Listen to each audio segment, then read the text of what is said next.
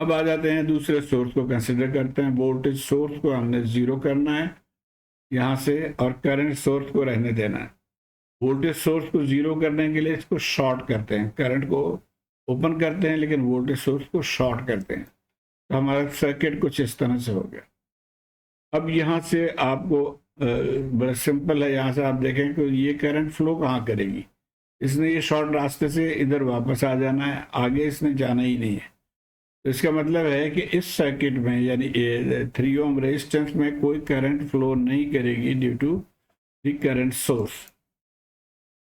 No current flows through AB terminal, है VAB double dash. अब हम इसको कह रहे हैं सेकंड सोर्स के वजह से, तो ये 0 हो गया। Therefore, total VAB is VAB single dash plus VAB double dash is equal to 6 plus 0, 6 volt। तो ये तो एक तरीका हो गया, लेकिन और आप कोई तरीका सोच सकते हैं शॉर्टकट इसका। तो आइए देखते हैं। जो मेरे जहन में आया कि हम इसको पहले ये हमने शॉर्ट कर लिए, यहाँ पे लाइन को ड्रॉ कर ली, स्ट्रेट कर दिया। अब ये चीज़ आप देख रहे हैं कि ये दोनों ही पैरेलल में, क्योंकि ये पॉइंट 1 है तो इन दोनों को हमने पैरेलल में सॉल्व कर लिया और ये 1.5 वोल्ट तो उसको हम नहीं छेड़ रहे। दूसरा क्या हुआ कि ये पॉइंट भी यहाँ से घुमा के ये 2 और इसके नीचे और ये इसके साथ आके मिल गया, यानी बी पॉइंट पे ये भी जाके मिल गया।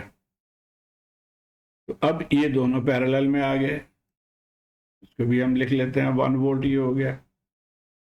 अच्छा, अब इस सर्किट से हम अगर चाहें तो इसको थोड़ा सा सिंप्लीफाई करके ड्रॉ कर लें कुछ इस तरह से। ये हमारा लेफ्ट साइड हो गया, ये हमारा वोल्टेज सोर्स हो गया और ये हमारा राइट साइड है। अब ये देखिए 8 वोल्ट यहाँ पे है, इसका मतलब है 8 वोल्ट यहाँ पे भी है, 8 वोल्ट यहाँ पे भी है। तो हम इंटरेस्टेड हैं सिर्फ इस वाले में, देयरफॉर सिर्फ राइट साइड पे ही हम वोल्टेज डिवीजन रूल लगा के तो VAB निकाल सकते हैं। तो VAB जो है वो 8 volt divided by these 2 resistances multiply by 1.5 तो 6 वोल्ट। तो यही आंसर है। तो उम्मीद है आप इसको फॉलो कर पाए होंगे। मुझे अपने फीडबैक से आगाह कीजिए। शुक्रिया।